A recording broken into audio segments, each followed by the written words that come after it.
Dia desses, eu estava meditando na vida e meditando em como é difícil servir a Deus. Servir a Deus não é para qualquer um. Servir a Deus é uma aventura. É uma aventura onde a cada dia você precisa vencer 1 milhão de obstáculos. É como se a cada manhã você fosse colocado dentro de uma jaula com leões e fosse obrigado a matar alguns com as mãos e amarrar outros, para que depois do almoço você conseguisse a vitória completa. Servir a Deus não é fácil. Se fosse fácil, não caberia pessoas dentro desta igreja e dentro de todas as igrejas que existem pelo mundo. Ainda mais no século em que vivemos. O presente século é talvez o século mais difícil de se servir a Deus de toda a história da igreja cristã. Repito, os que nasceram no século 20 e os que nasceram no início do século 21 encontrarão uma barreira muito maior do que todos os crentes de todas as eras já passaram para servir a Deus. Por quê, pastor? Porque vivemos no mundo da tecnologia avançada. E parece que a tecnologia roubou dos homens e das mulheres a crença naquilo que é metafísico, naquilo que é invisível, daquilo que não pode ser tocado.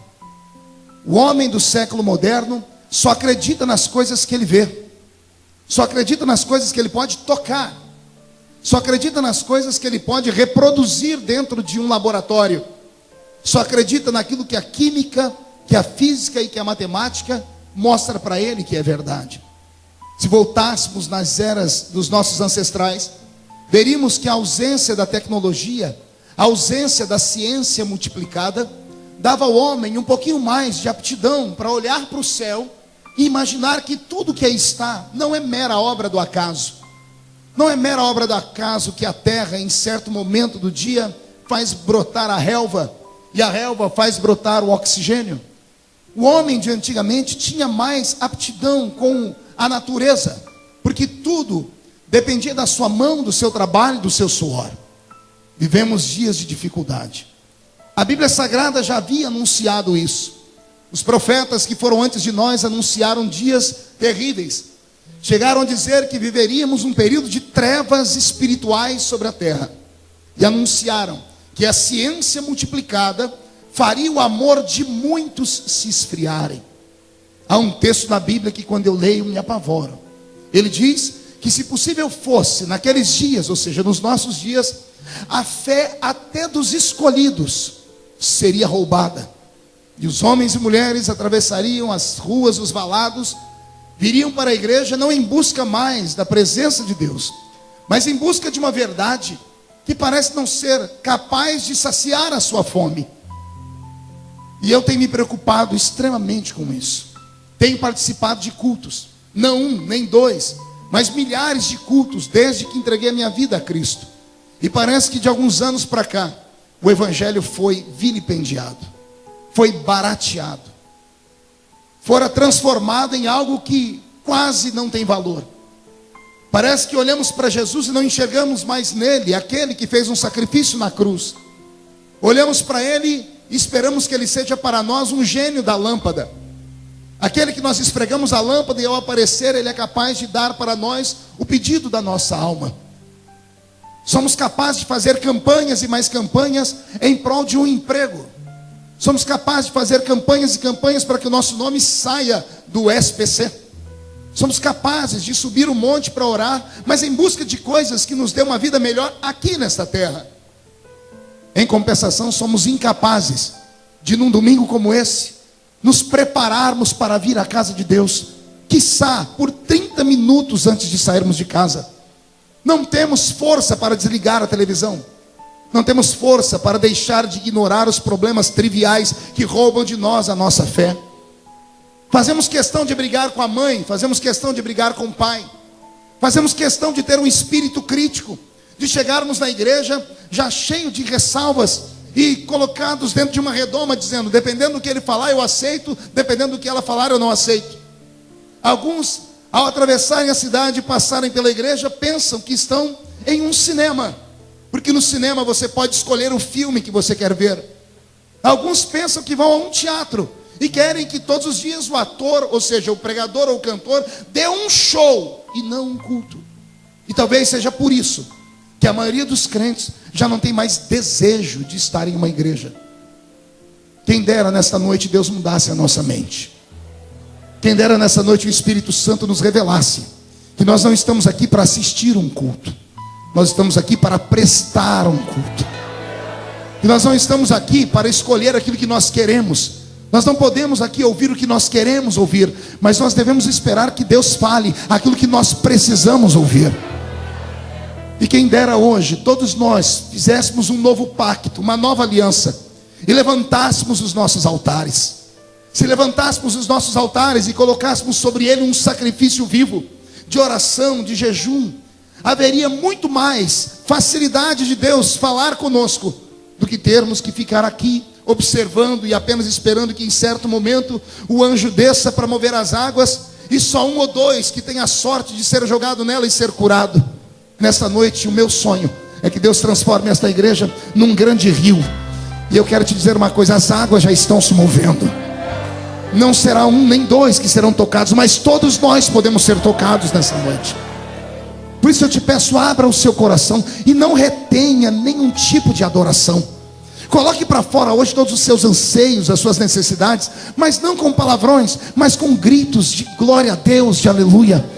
Busque o Espírito Santo nesta noite. Não se dê por vencido. Não olhe para os ponteiros do relógio. Não olhe para nada. Esqueça os programas que você tem depois do culto. Neste momento, saia da terra e entre dentro do céu comigo, porque Jesus Cristo está voltando. Quem acredita que Jesus está voltando, dê um glória a Deus, por favor. Vou pedir para que o pastor Roberto mude a música para mim. Deus hoje me fez, além de ser um sacerdote religioso, Ele me fez ser um sacerdote da política. Eu entendo que a minha estadia na política brasileira não é algo normal. Como nunca nada na minha vida foi normal. Desde criança, aqui nessa cidade, sempre fui uma criança diferente, marcada por Deus, escolhido pelo Senhor. E mal sabia eu onde Deus me levaria, e não tenho noção onde Ele ainda quer me levar. Mas eu sei que todos os lugares onde a planta do meu pé pisa, algo acontece. Acaba virando um reboliço no reino espiritual. E eu não falo isso para me vangloriar, porque se você soubesse o peso que é carregar sobre os ombros uma geração inteira, e saber que pessoas dependem daquilo que você fala, daquilo que você faz, para poderem se nortear, é muito difícil. Mas uma vez dentro da política, por alguns meses, e isso aconteceu há 5, 6 meses atrás, eu cheguei a reunir o meu gabinete e disse para eles: eu vou abandonar a política. Chamei o meu mestre da política, que é o Dr. Bauer, os que trabalham comigo, o pastor Roberto, que me assessora em Brasília direto, o Wagner. Eu disse para eles: eu não sei o que estou fazendo na política, porque é tudo tão difícil, é tudo tão lento. O parlamento devia se chamar parlamento lento, porque tudo é lento. Tudo lá é difícil. São 513 homens na casa menor, 81 na casa maior, que é o Senado. E ali são cerca de 600 cabeças que pensam o futuro do Brasil, pelo menos deveriam pensar. Mas na verdade somente 30 ou 40 fazem alguma coisa de fato, porque tem estrutura, tem know-how, tem dinheiro, tem conhecimento. E o restante vai agarrado àqueles que ali estão. É moroso o processo, é difícil. E ainda mais eu que sou imperativo, cheguei a comentar com a minha equipe: se Deus não revelar o que eu vim fazer aqui por esses dias, eu vou abandonar a política. Cheguei a vir à igreja e pedir oração. Falei com a pastora Roseli, com o pastor Valdeci, saindo ali para aquela porta. Eu disse: se Deus não falar comigo por esses dias, eu abandono tudo isso. E de repente, da noite para o dia, Deus me coloca no olho de um furacão. Eu dormi, imagine você dormindo em uma praia, na beira da praia, tomando uma água de coco, um chapéu sombreiro sobre você, em paz. E você adormece. De repente você abre os olhos e acorda, você não está mais na praia, está dentro de um barco, no meio de uma tempestade, numa madrugada, sem remo, sem bússola. Foi isso que aconteceu comigo. E depois de 4, 5 meses, eu começo a entender todo o processo de Deus. Deus me colocou num lugar para enxergar algo que a igreja já não está mais enxergando. De que estamos só de passagem aqui. que mais um pouquinho de tempo, e o que há de vir virá, e não tardará. Eu preguei no mundo todo, ou boa parte dele. Nunca me ative para as coisas que nos cercam, porque a vida humana, ela é regrada e ela é regida pela política. E embora a política seja, parece que um antro de coisa ruim, não dá para viver sem ela. E pela minha vida toda como cristão, eu deixei a política de lado, nunca me envolvi com nada, pelo contrário, pregava contra ela.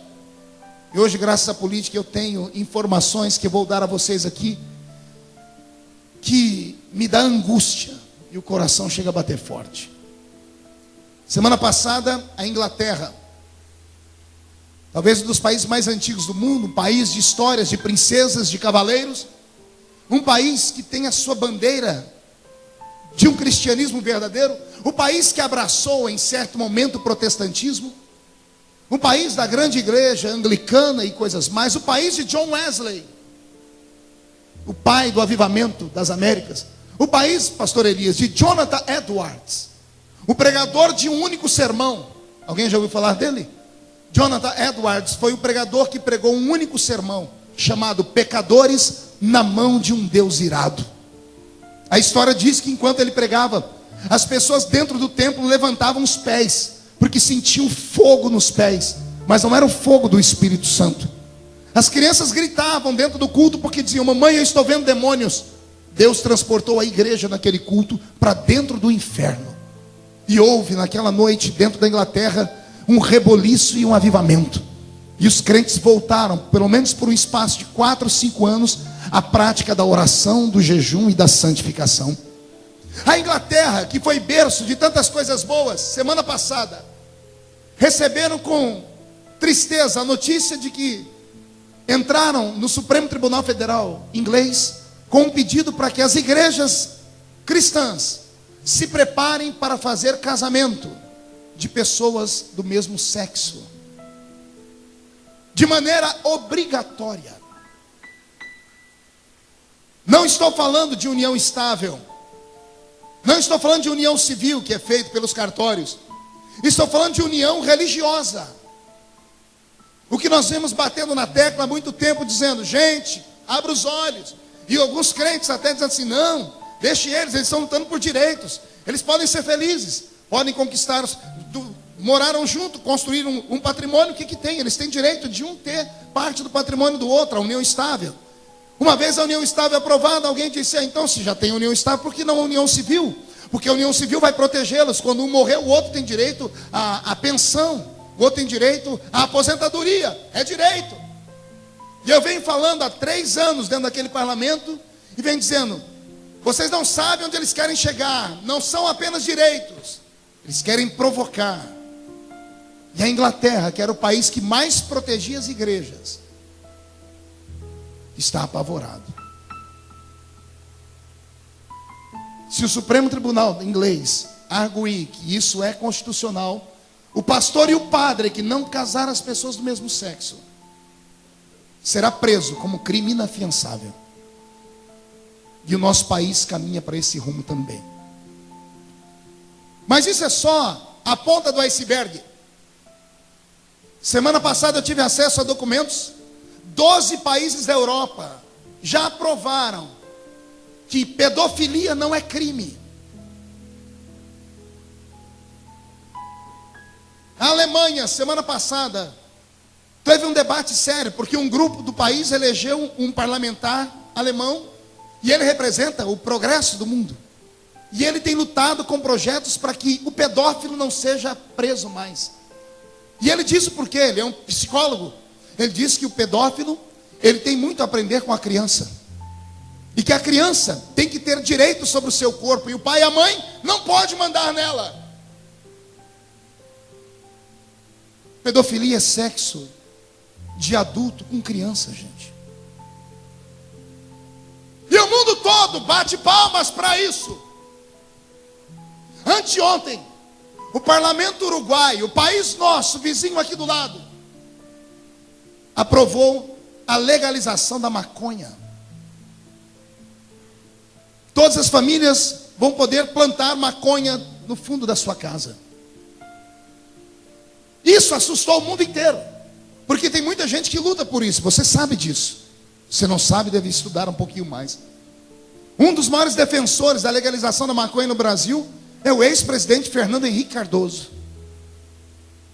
Ao lado dele vem 1 milhão de pessoas que trabalham em emissoras de TV. Há 3 semanas atrás, o programa Na Moral fez um programa só sobre isso. E eu tive que ouvir com vontade de vomitar o líder daquele programa e outras pessoas que ali estavam batendo palma e dizendo: tem que legalizar mesmo. Quando se legaliza, aí as pessoas vão dizer: não, mas é só maconha, a maconha não faz isso, aquilo. É como a união estável, é aqui no comecinho. Legaliza isso, daqui a pouco os nossos filhos vão estar comprando cocaína no boteco da esquina. E o nosso mundo vai virar a cena de um filme daquele Resident Evil. Já viu o Resident Evil? Um monte de zumbis andando pelas ruas. Porque é isso que as drogas fazem com as pessoas. E o que me apavora é saber que o mundo inteiro assiste isso calado. Ninguém se revolta. Há cerca de 10, 12 anos atrás, houve uma novela brasileira chamada, se não me falha a memória, Selva de Pedra. Dentro da Selva de Pedra tinha um casal homossexual. 2 mulheres. Na primeira cena em que uma apareceu piscando para a outra, o Brasil se revoltou. Em 3 capítulos, as 2 sumiram da novela, provocaram um acidente, caiu a torre e matou as 2. Porque houve uma pressão da sociedade que dizia que aquilo não era lícito num país como o nosso. 12 anos depois, os crentes ficam em casa assistindo a novela e morrendo de dar risada. E alguns até dizendo: tadinho do Félix, o pai dele é um grosso que não entende o coração dele. 12 anos depois, a igreja do Senhor, que deveria protestar contra o pecado, aprova e recebe de bom grado. Eu estou te dando notícias de última hora, de 2 semanas. Meu corpo se arrepia e a minha alma dá vontade de chorar, porque eu quero saber quais serão as notícias daqui para frente. O mundo jaz no maligno. O espírito do anticristo vem sobre nós na força de um tsunami espiritual. Satanás está varrendo o planeta Terra. Satanás está entrando dentro das nossas casas, nas cidades, nas vilas, na cultura, no governo do mundo. E a igreja, que é o único órgão oficial do céu na terra. Repito, a igreja é o único órgão oficial de Deus na terra.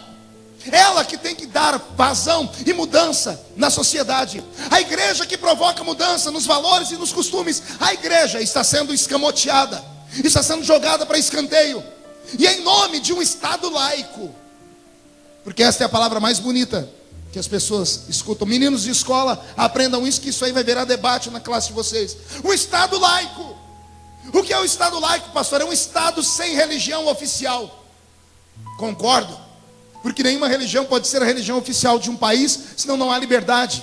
Porque todas as pessoas têm liberdade de escolher o seu caminho. O próprio Deus deu ao homem liberdade de escolher o seu caminho. Então a laicidade significa que o ser humano pode escolher a religião que ele quiser, e o Estado vai dar ao ser humano a proteção. Nós estamos aqui hoje nesse culto protegidos pela lei. Sabia disso ou não? Semana retrasada eu prendi 3 pessoas num culto lá em Santarém, no Pará. Estávamos em 40 mil pessoas louvando a Deus na rua, e entrou um monte de meninos lá com a bandeira desse movimento esquisito e começaram a gritar no meio do culto. Os crentes apavoraram, fizeram o sinal da cruz, e eu, como conheço a lei, peguei o microfone e disse: onde está a polícia? Código Penal, artigo 208. Use o Código Penal e que essas pessoas saiam algemadas daqui de dentro. Porque culto é um lugar inviolável. Esse lugar onde nós estamos, ele é guardado pela Constituição. Querem fazer arruaça, querem fazer porcaria, façam da porta da igreja para trás. No nosso meio não. No nosso meio não podem fazer. Então veja só, o Estado laico significa que o Estado vai dar proteção para o ser humano seguir a religião que ele quer. Até aqui eu concordo. Mas a falta de ensino, a falta de esmero, a falta das pessoas buscarem conhecimento, está transformando o Estado laico em um Estado ateu. Querem tirar os símbolos religiosos de todos os lugares.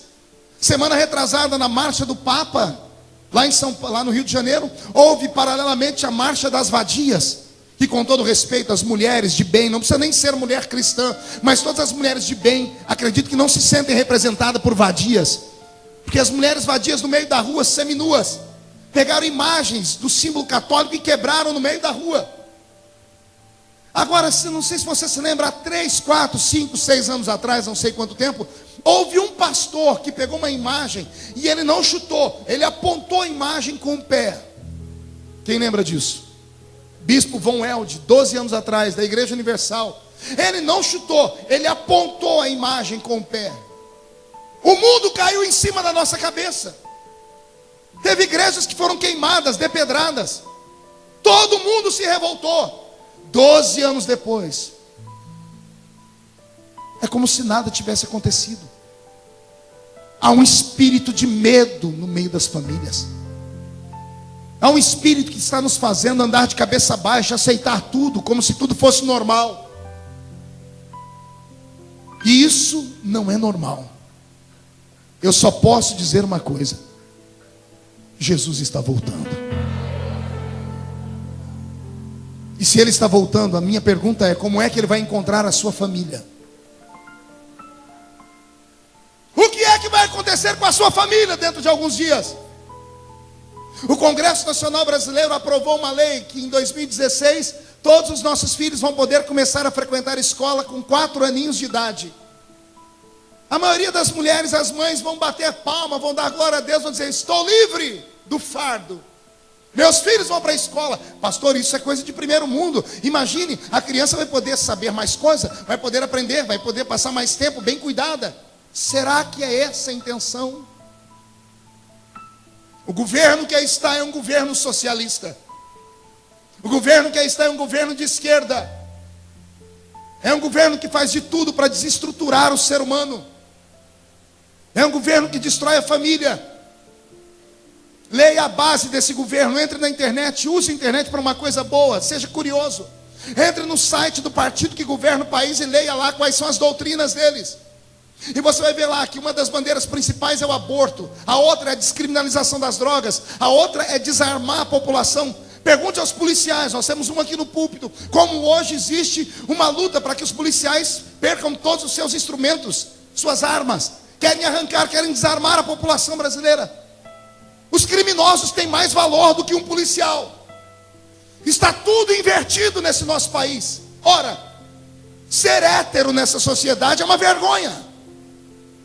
Porque ser homossexual é a melhor opção, é a moda. A televisão aplaude. Pega a novela da Globo. Quando colocam lá um gay, não, agora estão colocando evangélicos também, pastor. Veja a cara do crente que está na televisão. Tem cara de maluco. Se veste como se fosse um Zé Mané. Tudo que vão falar com ele tem tom preconceituoso. Mas quando é um homossexual, ele é querido. Ele é bonito, é inteligente, é sagaz. Será que só eu percebo que é uma trama do diabo para desestruturar a nossa casa? Ah, se eu pudesse voltar no tempo,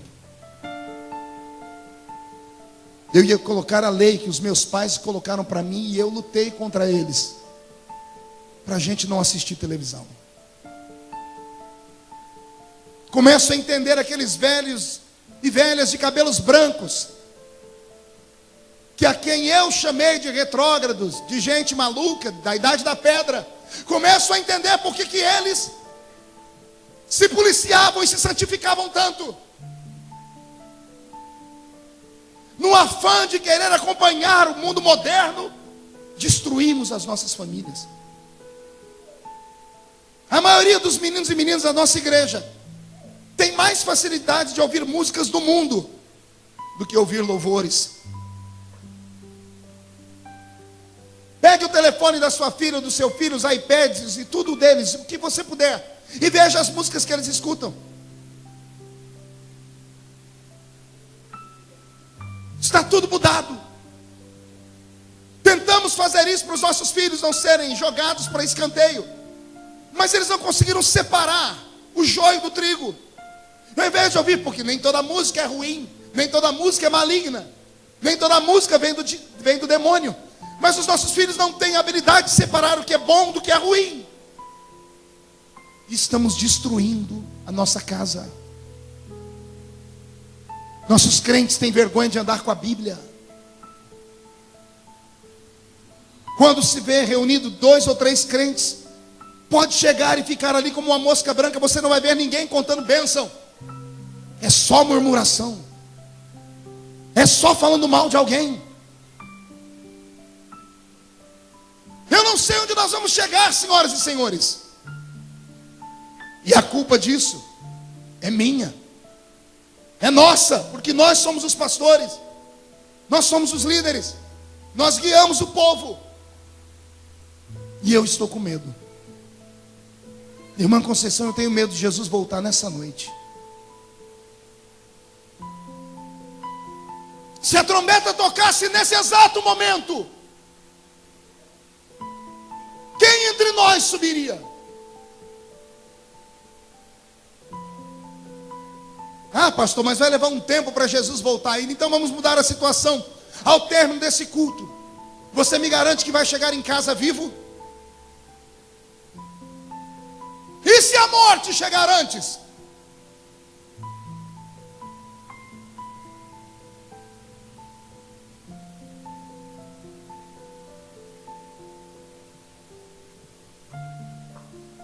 Reflita. Isso aqui não é um lugar de brincadeira. Nossos crentes vão à igreja quando dá na cabeça deles. Ah, hoje eu vou, amanhã eu não vou. Hoje eu puxei a orelha de um amigo muito próximo. Falei para ele, por que você não foi na igreja domingo? Ele sorriu, eu não fui. Por que não? Não tem explicação. A atração da televisão é melhor do que o culto. E nisso o problema é nosso. Aqui agora vira para nós. A ovelha só sai do pasto quando não tem comida. E quando não tem água. Estamos dando água suja para o povo? Estamos dando uma comida que não tem efeito, que não tem sabor? Precisamos rever isso agora. E deixa eu te dar uma palavra. Essa história de que Jesus aceita o ser humano de qualquer jeito é conversa para boi dormir. Crente que não toma Santa Ceia não vai para o céu. E isso não é coisa minha, é doutrina bíblica.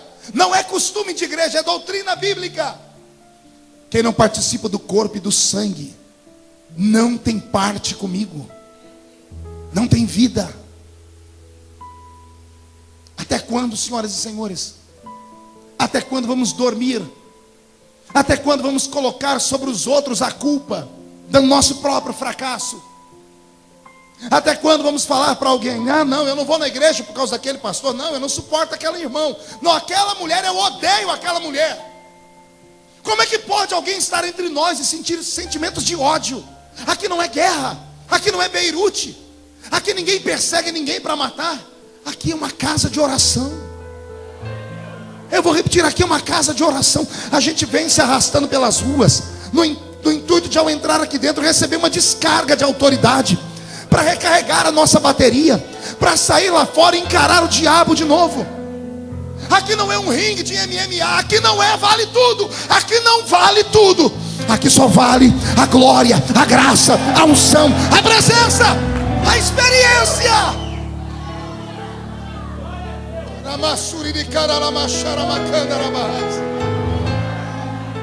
Sabe o que vai acontecer com você que não vai à igreja nenhuma?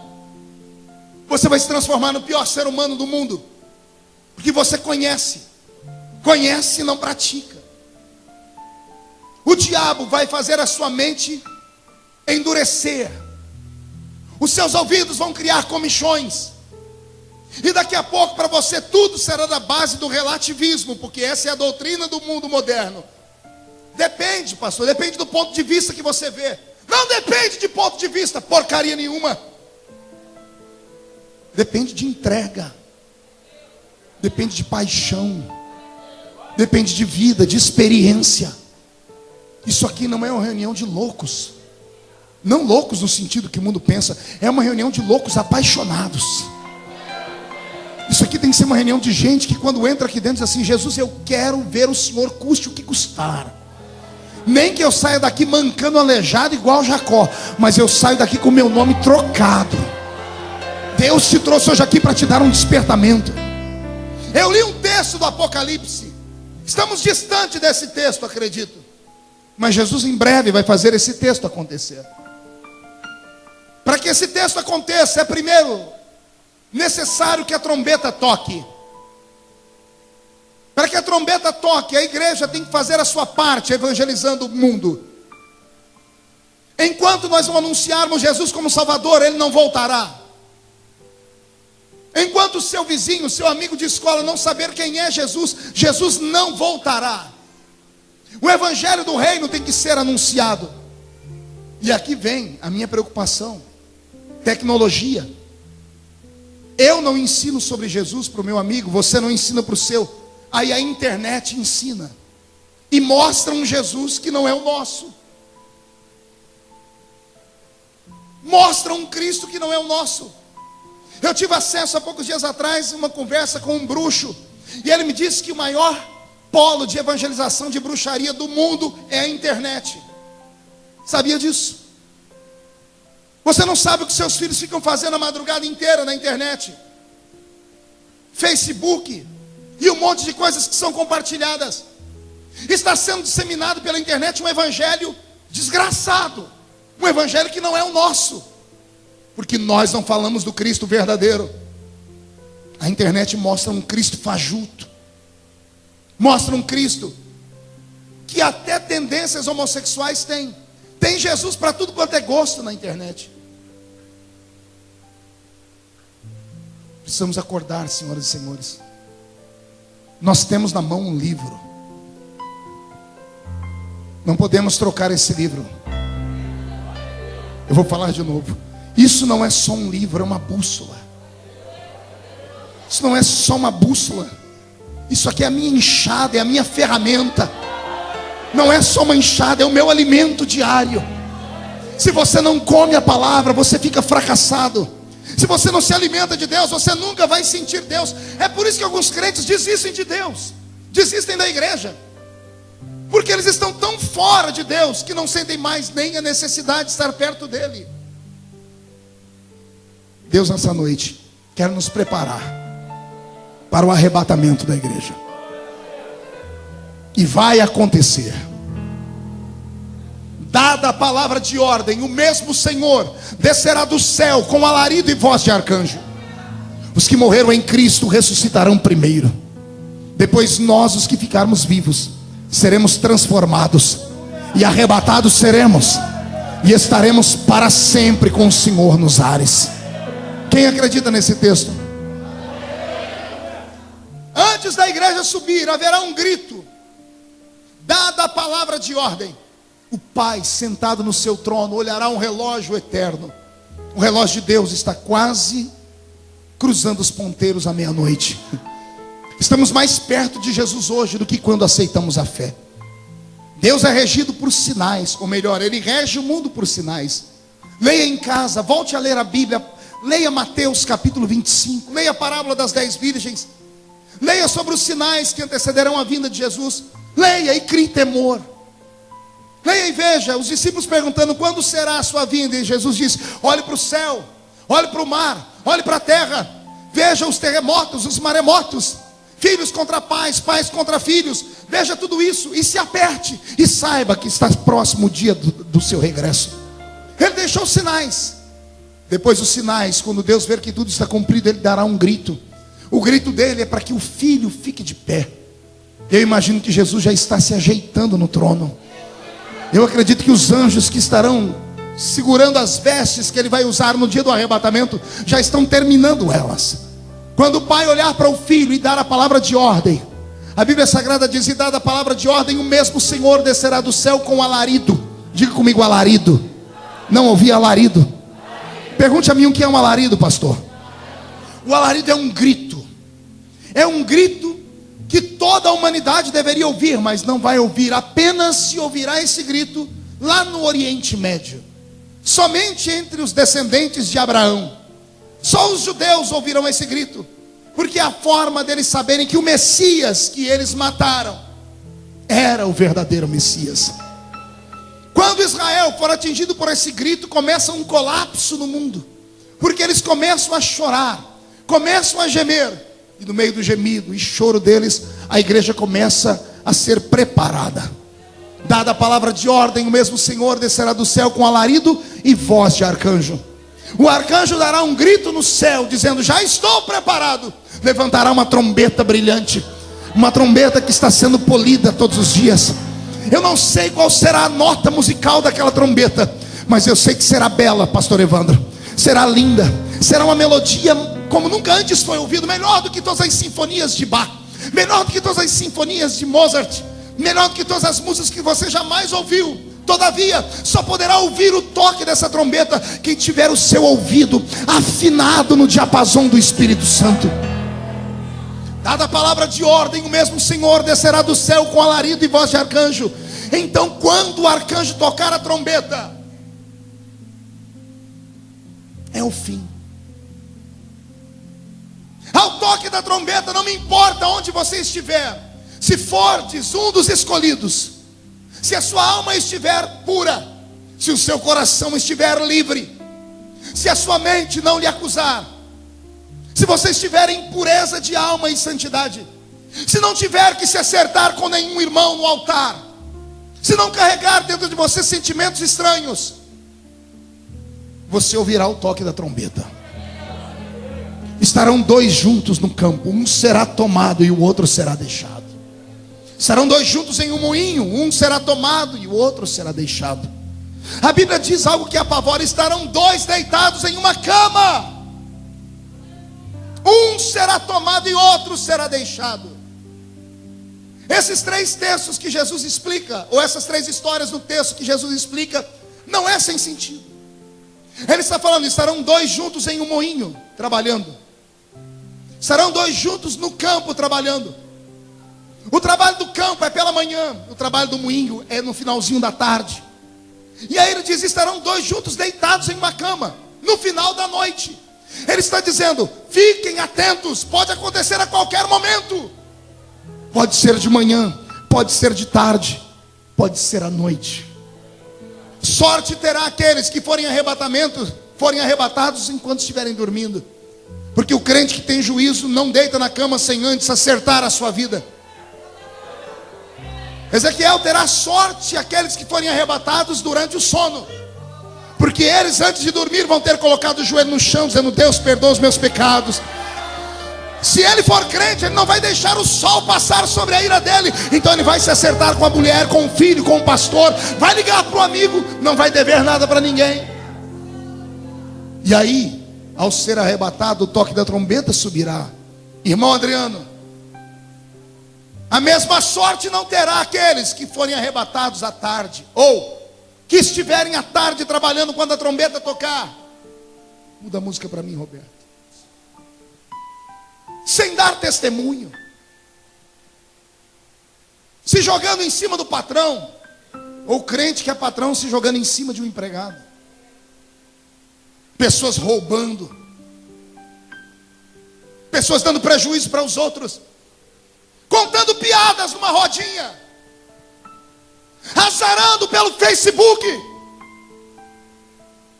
mexendo com meninas, mexendo com meninos, preparando o encontro da noite no motel. Esses não terão a mesma sorte. E toda a vida que eles tiveram com Deus não valeu nada. Nada. Foi uma mera fantasia. Porque estiveram com Deus e não aprenderam nada com Ele. Estiveram em uma igreja e não aprenderam nada sobre fé. Mas o pior e mais triste será aqueles que estarão em casa. Porque Jesus disse: estarão famílias reunidas. Um será tomado e outro será deixado. Eu me emociono. Famílias inteiras que estão aqui serão divididas no dia do arrebatamento. Maridos subirão, mulheres ficarão. Mulheres subirão, maridos ficarão. Pai e mãe subirão, os filhos ficarão. Subirão os filhos, ficarão os pais. Porque moram no mesmo lugar, mas não comungam da mesma fé. Levam o evangelho de qualquer jeito. Empurram a sua fé na base de qualquer maneira. Jesus está voltando. Os que morreram em Cristo ressuscitarão primeiro. Oh, esperança bendita. Oh, esperança linda. Aqueles que me ensinaram a fé e que já deitaram, que já estão nos elíseos do Senhor, ressuscitarão de suas tumbas. O mar será obrigado a devolvê-los, aqueles que morreram lá. A chama das inquisições será obrigada a devolver os crentes que foram queimados. As arenas do Coliseu Romano serão obrigados, no meio da areia, a devolver os seus mortos. Porque o crente não será esquecido. Os que morreram em Cristo ressuscitarão primeiro. Agora respire fundo. E depois nós, os que ficarmos vivos, seremos transformados.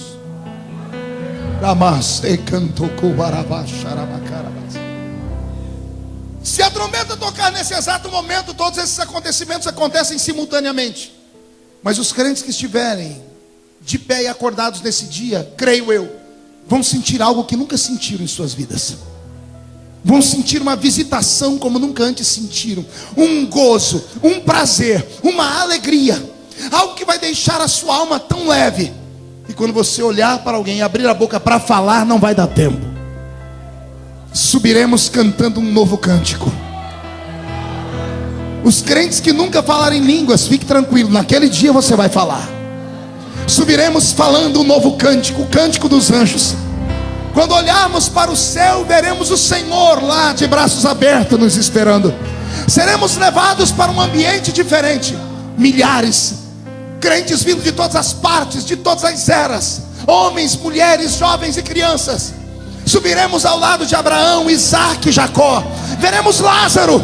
Estaremos ao lado de um cego Bartimeu. Conheceremos Esther. Andaremos ao lado de Mardoqueu. Veremos o profeta Natã. Ouviremos o rei Davi. Estaremos todos subindo em miríades e miríades de santos.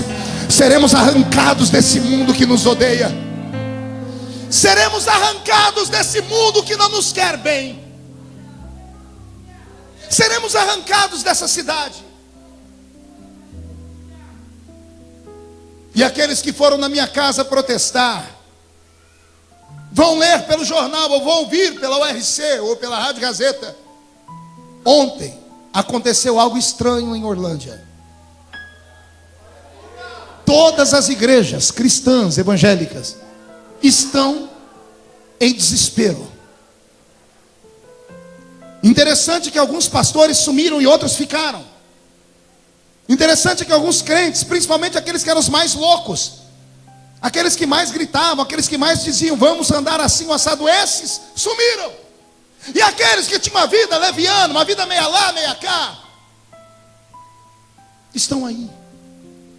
Essa igreja nunca ouviu tanto choro e grito como vai ver naquele dia. Vão destruir a porta dessa igreja.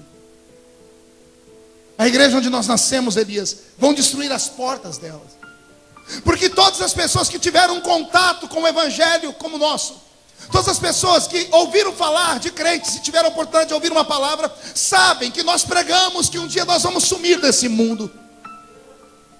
Vão quebrar as portas porque vão vir as multidões, vão revirar os bancos, vão se jogar na frente do altar, vão arranhar os seus rostos, vão entrar num desespero tão grande como nunca antes houve. Apocalipse, dá medo de ler. Tem uma parte de Apocalipse que diz, naqueles dias, os homens vão pedir a morte, e a morte vai sumir diante deles. Vão gritar, ó montes, caiam sobre nós. E mesmo os montes caindo sobre eles, eles não vão morrer. A morte será arrancada da terra por um tempo, para que as pessoas não tenham onde dar vazão ao seu remorso. enquanto sumirmos daqui e estivermos nos céus, sobre os nossos pés se fechará. Deus apagará da nossa memória parte das nossas lembranças. Pergunte para mim quais, pastor? Aquelas de que nós subimos e alguém ficou. Quem ficará com as memórias? Só aqueles que ficarem. Os que saírem daqui e subirem não vão lembrar disso. Pergunte por quê? Senão não é céu, é desespero. Você ir para um lugar e saber que você está em paz, e saber que a sua mãe, o seu pai, o seu filho estão nas mãos do anticristo. Nós estaremos em um lugar tão belo, assentados em uma mesa. João desenhou a mesa em Apocalipse. Ele diz que o tamanho dela é tão grande que ela começa no Oriente e vai até o Ocidente. Estaremos assentados nessa mesa, vestindo uma roupa branca, os nossos corpos recuperados, sem rugas no rosto, sem doenças, Joel, sem nada que nos deixe cicatrizes. O nosso corpo será transformado. Sentaremos nessa mesa e passaremos um tempo olhando uns para os outros, sorrindo, alegres, dizendo uns aos outros: valeu a pena, valeu a luta, a perseguição, o sofrimento, valeu a pena. Na cabeceira da mesa se levantará o nosso mestre, dará um discurso, porque é o nosso casamento, e então participaremos das bodas do Cordeiro. A exemplo dos judeus, que uma festa de casamento dura 7 dias, a festa do nosso casamento com Cristo durará 7 anos. Não ouvi um glória a Deus direito. 7 anos assentados em uma mesa, revendo amigos, batendo papo. Esquecemos dessa terra aqui, só lembramos de coisas boas lá. Comendo e bebendo 7 anos sem parar. Detalhe, sem engordar nem 1 quilinho. Ninguém deu glória a Deus. Você tá, então tá bom, deixa pra lá. Vou falar mesmo assim: ninguém mais vai engordar, ninguém mais vai emagrecer. Comeremos 7 anos. E aí vem a parte mais linda, pergunte qual? O garçom que vai nos servir. Pastor, é os anjos? Não. Serafins? Não. A Bíblia diz que o próprio noivo vai nos servir. Pastor, é por isso que vai demorar 7 anos, porque até servir todo mundo? Não. O nosso noivo tem um dom que nós não temos. Ele é onipresente. Na hora em que ele estiver servindo o meu prato, ele vai estar do outro lado servindo o prato do outro. Estará do outro lado servindo o seu. Será uma noite inesquecível para nós. O tempo e o relógio não vai existir. Será apenas um jantar que vai durar aqui na terra, para quem estiver aqui, 7 anos. E nesse período de 7 anos, esse mundo vai virar do avesso. Os primeiros dias, o Jornal Nacional e todos os jornais do mundo vão começar a dizer, tentar explicar para onde é que nós fomos. Oh, glória! E hoje já existe uma teoria. Eu comprei uma revista de ciências esses dias, e a revista diz que existem indícios de que há vida em outros planetas, e de que existe vida inteligente fora da Terra. Quem assistiu o filme Prometheus aqui? Alguém assistiu o filme Prometheus? Aquilo é a emancipação do pensamento da nova era. Nós somos frutos de alienígenas. Então eles dizem que esses alienígenas, qualquer dia desses, vão vir a esse mundo e vão retirar parte do mundo que não evoluiu. E quem são os que não evoluíram? Os crentes. Pergunte por quê? Que a gente não aceita nada que é errado. É sério, nós não aceitamos nada que é errado, somos retrógrados. Não aceitamos o que o mundo chama de progresso. Então nós somos uma pedra no sapato do mundo. Então já há uma teoria de que em qualquer momento serão abduzidos milhões de pessoas desse planeta e levados para um outro planeta para serem treinados. Já existe isso na internet. Olha o que o diabo está fazendo. Já está arrumando uma desculpa para falar para onde é que nós fomos no arrebatamento. Depois que isso acontecer, o anticristo, o homem do pecado, se levantará com autoridade jamais vista, com poder e autoridade capaz de fazer sinais e prodígios. Ao lado dele se levantará um líder religioso chamado falso profeta. E esse falso profeta já tem súditos nos nossos dias. Ecumenismo. Qual é a palavra, igreja? Não ouvi? Pergunte para o seu irmão se ele sabe o que é ecumenismo. É você colocar dentro de um lugar um pastor, um padre, um babalorixá, um budista, de todas as religiões, falar assim: nós servimos todos ao mesmo Deus, só tem diferenças, podemos comungar, caminhar juntos. Isso é ecumenismo. É o que é pregado hoje na televisão. Quem assistiu na Moral essa semana viu lá um babalorixá questionar o pastor Silas: por que vocês não vão lá no nosso terreiro? Por que nós não podemos ser uma religião só? Papa Francisco é hoje uma das maiores vozes que defende o ecumenismo. Ainda ontem ele mandou uma carta para um líder muçulmano no Egito, pedindo paz e trégua e dizendo que eles podem conversar, porque afinal de contas, Alá e Jeová e Jesus são o mesmo. O mundo caminha para o encontro da igreja com Jesus. O mundo caminha mostrando para nós sinais. O ecumenismo já está aí. Senhoras e senhores, abramos a nossa mente. Não é tempo de brincar. Jesus está voltando. Os primeiros 3 anos e meio serão de paz. Esse anticristo vai conseguir fazer Israel e os palestinos fazerem as pazes. Esse anticristo vai conseguir uma fórmula que vai matar a fome da sociedade inteira. Ele vai conseguir resolver o problema do efeito estufa. Ele vai conseguir resolver o problema da água. Vai acabar as barreiras. Teremos uma moeda única no mundo. Teremos uma linguagem única. O mundo será globalizado. Não haverá mais passaporte. Ele vai conseguir transformar o mundo em um só povo. A exemplo do que quis Nimrod na Torre de Babel, quando quis que todos os homens e mulheres habitassem num só lugar e falassem só uma língua. É o espírito do anticristo. Mas quando isso estiver acontecendo, um povo vai se revoltar aqui. Pergunte quem? Os desviados, os que não subiram conosco, os que não foram para o céu conosco. Eles vão se levantar e serão uma pedrinha no sapato do reino do anticristo. Só que esses vão clamar e não vão ter liberdade. Esses vão pedir ajuda e a ajuda não vai vir. Terão que dar a sua vida. Vão morrer decapitados. É o texto do Apocalipse 20 que eu li.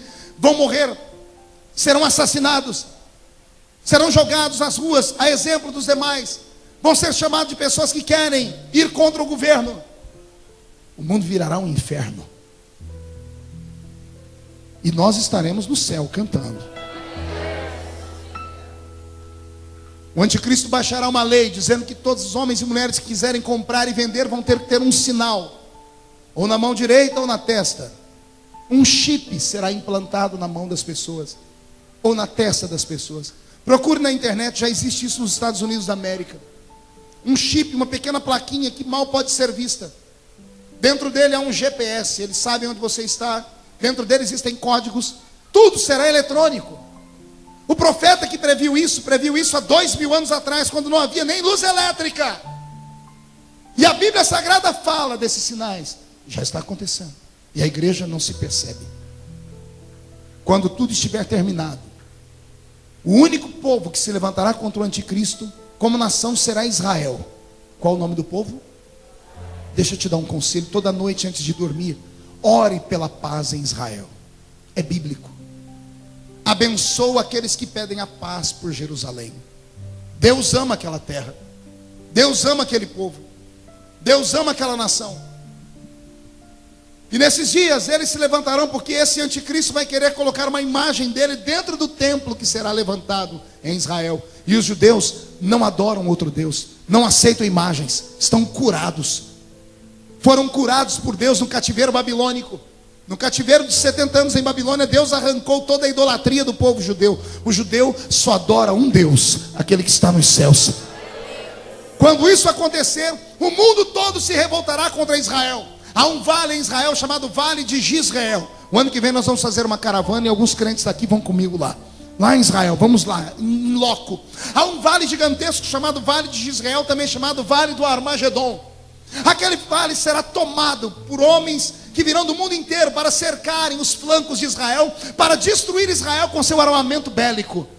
O mundo todo vai tentar provocar a terceira guerra mundial, o mundo contra os judeus. Quem vai apoiar os judeus esses dias, pastor? Os desviados que estiverem aqui. Quando todo o armamento do mundo estiver contra os judeus, quando Israel estiver para ser apagado da terra, cumprir-se-á os 7 anos da profecia.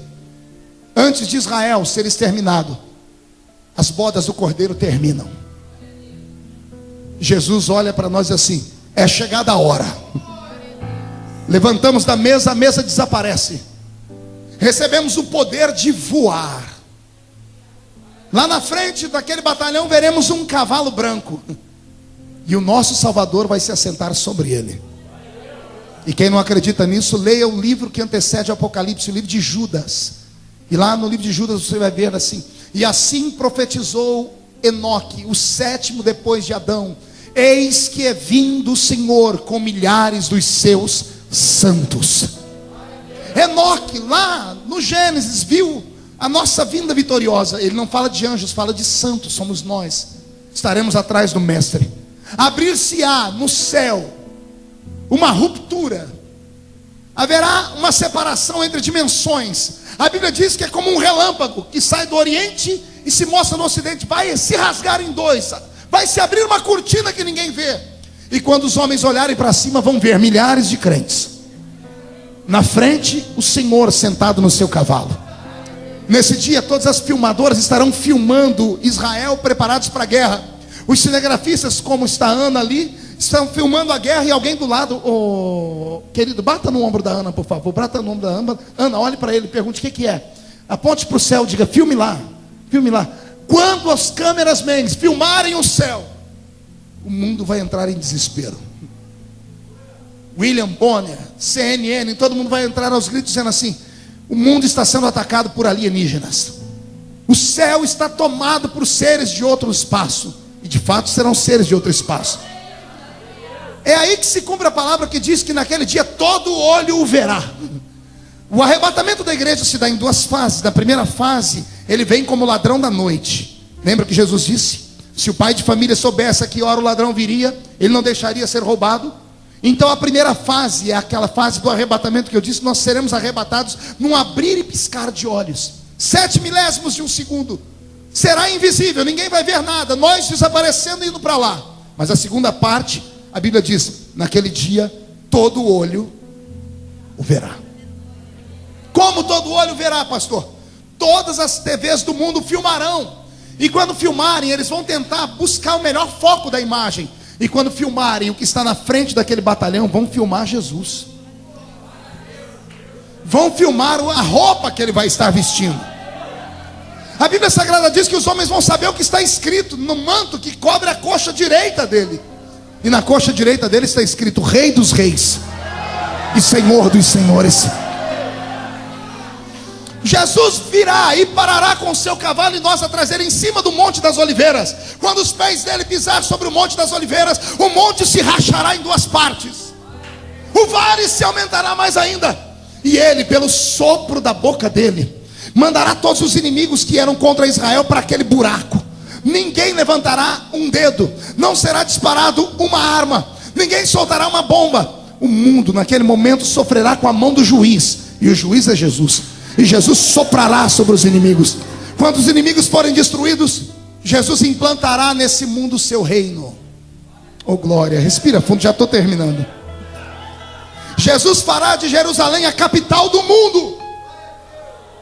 O anticristo será agarrado com a mão do Senhor, a besta, o falso profeta serão amarrados, o próprio diabo será amarrado por 1000 anos. Quando os demônios e Satanás e esses forem amarrados e trancados, nós que estivermos com ele lá em cima, viremos para governar essa terra. Por favor, se ajeita na cadeira agora, murcha a barriga, estufe o peito, porque você pode estar sentado ao lado do primeiro-ministro da Inglaterra. Você não entendeu? Você pode estar sentado ao lado do primeiro-ministro dos Estados Unidos da América. Você pode estar sentado sobre o próximo primeiro-ministro do Brasil, porque o governo será de Jesus. Ele governará e ele terá ministros no mundo inteiro para governar. Você está sentado perto da pessoa que vai administrar o estado de São Paulo. Minas Gerais, eu não sei qual. A Bíblia diz que naquele dia seremos reis e sacerdotes do Senhor. Quem está preparado para isso?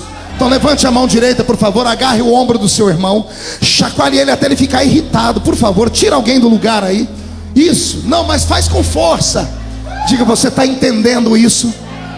Diga, Jesus está voltando, e Ele hoje está sacudindo a sua vida, está sacudindo a sua família, está sacudindo a sua fé. Esta é a igreja do arrebatamento.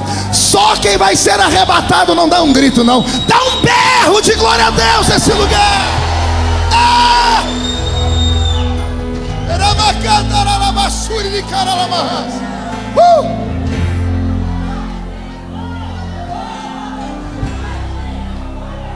Jesus implantará o seu governo nesse mundo, e nós governaremos o mundo com ele. Faremos parte da primeira ressurreição. Bem-aventurados que fazem parte da primeira ressurreição. Repita comigo, primeira ressurreição. Mais alto, diga, primeira ressurreição. Pergunte para o seu irmão, sabe por quê? Esses que foram arrebatados terão um corpo igual ao de Jesus. Lembra do corpo de Jesus quando ele saiu da tumba? Ele atravessava a parede, pastor Edivaldo, e comia peixe. Ele estava aqui, sumia da frente das pessoas no caminho de Emaús, lembra, depois da janta? Quando ele deu graças, os discípulos olharam, cadê Jesus? Sumiu. O corpo da igreja será como o dele. Nós fizemos parte da primeira ressurreição, e nós seremos diferentes do resto da humanidade. Por isso vamos governar. E tudo isso que eu estou pregando não é conto de carochinha, não é ficção, é verdade. O mundo não acredita em mais nada, mas nós precisamos acreditar. Jesus está voltando.